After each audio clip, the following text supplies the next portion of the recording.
ভাই একজন ডক্টর। আমরা যে লেভেলে আছি, আমাদের জীবনে যদি কোনো প্রেশার আসে, কোনো পেরেশানি আসে, একজন ইমানদার হিসেবে আমাদের বিশ্বাস থাকবে যে আল্লাহ সুবহানাহু ওয়া তাআলা আমাকে কিছু দিতে চাচ্ছে, এই জন্য আমাকে প্রস্তুত করে নিচ্ছে। এই যে সিরিয়ান মানুষগুলোর যে সাফার করতেছে এখন, আপনি দেখেন খাবার নাই, টানা নাই, ঔষধ নাই, কিচ্ছু নাই, পুরো সিরিয়াতে কি একটা ভয়াবহ অবস্থা না, তাই না?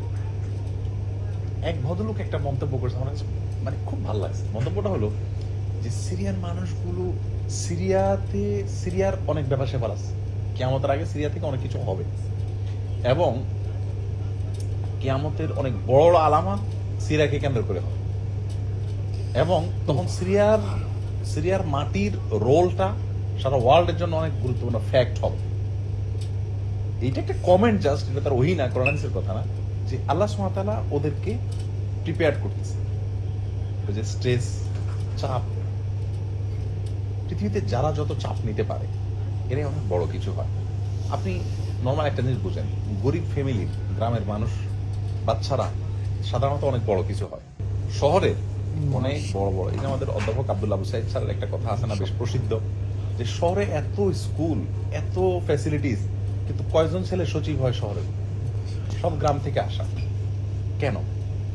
কারণ ও তো যে স্ট্রেস নিতে নিতে বড় হয়েছে না ফ্যামিলিতে, ও স্বপ্ন দেখতে শিখে। স্ট্রেস নেওয়া মানুষগুলো স্বপ্ন দেখে যে আমাকে উত্তরণ করতে হবে, আমাকে মুক্তি পেতে হবে।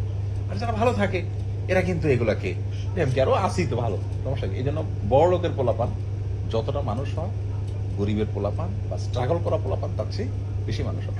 আপনি ঢাকা মেডিকেল কলেজে, আপনি এজ এ ডক্টর, আপনি যদি ঢাকা মেডিকেল কলেজে ডাক্তারিতে পড়াশোনা করে ধরেন আপনার ভালো কিছু করছেন, আচ্ছা রেশিও আপনি নেন, আই বিলিভ ঢাকা শহর পোলাবেন আপনি খুব কম পাবেন।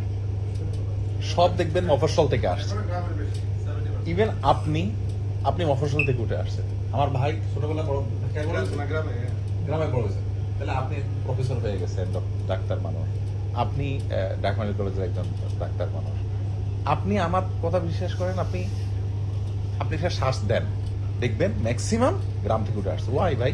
গ্রামে তো কোচিং সেন্টার নাই, এত ভালো টিচার নাই, ভাঙাচোরা টিচার দিয়ে চলছে।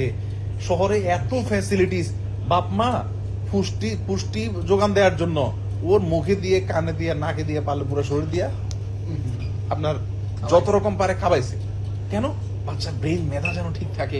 হ্যাঁ, পারলে জিমে পাঠাইছে, কত কাহিনী। আর গ্রামে আমি আমার ক্লোজ আত্মীয় স্বজনকে জানি, আম্মা আব্বার কাছ থেকে ছোটবেলাতে শুনে আসছি যে কলেজে যাবে, ভাত নাই, ঘরে কোনো ভাত নাই, ক্ষুধায় কাতর, রাতভর রাতে হালকা কিছু খাইছে আর খাওয়া।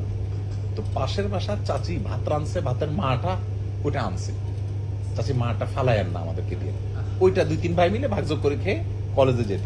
এটা একদিন না, এটা প্রায় দিনের রুটিন হয়ে গেছে তারা এক একজন এখন ঢাকায় এক একজন অনেক বড় বড় পর্যায়ে আছে। একজন আছে সচিব, একজন আছে সাংবাদিক, কিন্তু বেশ টপ লেভেলের সাংবাদিক, সিনিয়র। এবং এমন পর্যায়ে তারা এখন চলে গেছে যে গ্রামের মানুষ তাদেরকে সারা বছরে একবার ভাগে পায় না, যে একবার আমাদের এলাকায় যাবে, এই টাইমটা তাদের হয় না। এই লেভেলের ব্যস্ততার পর্যায়ে তারা চলে গেছে, কিন্তু তারা কিন্তু ওইটা করেছে। আর যাদের ভাতের মা খেয়ে এরা মানুষ হয়েছে, ইন্টারেস্টিং বিষয় হলো তারা এখন না খায়। ইভেন আমার মতো গরিব মানুষ তাদেরকে যে একটা হেল্প করা লাগতেছে। তাহলে খোলাসা কি দাঁড়ালো?